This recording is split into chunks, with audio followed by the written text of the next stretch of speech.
It is the first day of a lockdown in Vienna, but even if they could go out, its residents have been told to stay at home. Police were still hunting for at least one of the gunmen involved in last night's attack, although we've just heard that police have arrested a man in Linz in connection with the attack. 4 people were killed and another 17 wounded, some of them seriously. One attacker was shot dead by police.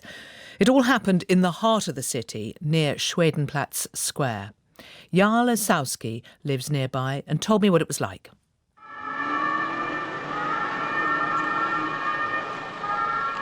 We started hearing some sirens. It was around 8:30 p.m., I think.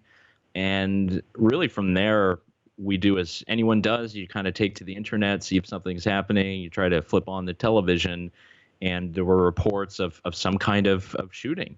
And police were on the scene. It was somewhere in the center of Vienna, near the Schwedenplatz. So it's right near the Donau Canal. And I sat there with my mouth agape. And how long did it go on for if it started at 8:30? Well, what we heard just this morning is that it started at 8:30 and it was actually over very quickly. It was just very uncertain whether there were other shooters or there were other people. But essentially, this is ongoing until about 8 this morning. We still are being told to stay in our homes, not bring our children to kindergarten. We still are being told to avoid the center. And again, this is all the more ironic considering today is the first day of the lockdown part 2 here in Austria, so we're not supposed to be leaving anyway. What are the conversations going on between you and your friends and people in Vienna about how fearful are they? Yeah, this is something that just never happens. Austria is a neutral country. It doesn't go into foreign wars. It usually doesn't have to deal with after effects of terrorism. So this is all very new. There's definitely a lot of new feelings it's bringing up for a lot of Austrians. But then this is bringing up conversations that are obvious in the political filter. We have things like migration, immigration, guns and gun policy, political Islam. These are all already hot topics. But I think for most ordinary Austrians who have never had to deal with this, they're just scared. And is there any more information about the target or perhaps the motivation? The initial rumor was that it was a suicide attack at a synagogue in a certain area.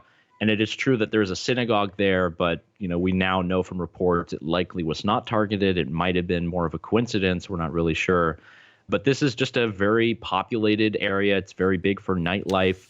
And because it's the night before lockdown, a lot of people were out trying to enjoy that last night of freedom. It must be so strange because, as you say, first day of lockdown, that rather than being able to go out and see the city being perhaps more normal this morning, it's a very strange time. Yeah, and I think Austrians are not used to having military and police roaming the streets. Last night, the military was ordered to protect a lot of the national buildings or the embassies. So that is something that is just not normal for the average Austrian. You know Austria well. What sort of reaction within society would you expect to this? I think you're going to see a lot of solidarity. And, this is a country that, because it is multi-partition, because there are different political coalitions that are working with each other all the time, Austrians are not used to being patriotic. They're not used to being nationalistic. It's very much something that's frowned upon, both here and in Germany, for obvious reasons. But I think that could change. And people recognize that people are not just Austrians because of an accident of history. It's because of the common values. It's because of free speech. It's because of tolerance. I think there's going to be a better identity that will be grown out of this that will really help Austrians come together. Yaël Ossowski talking to me earlier.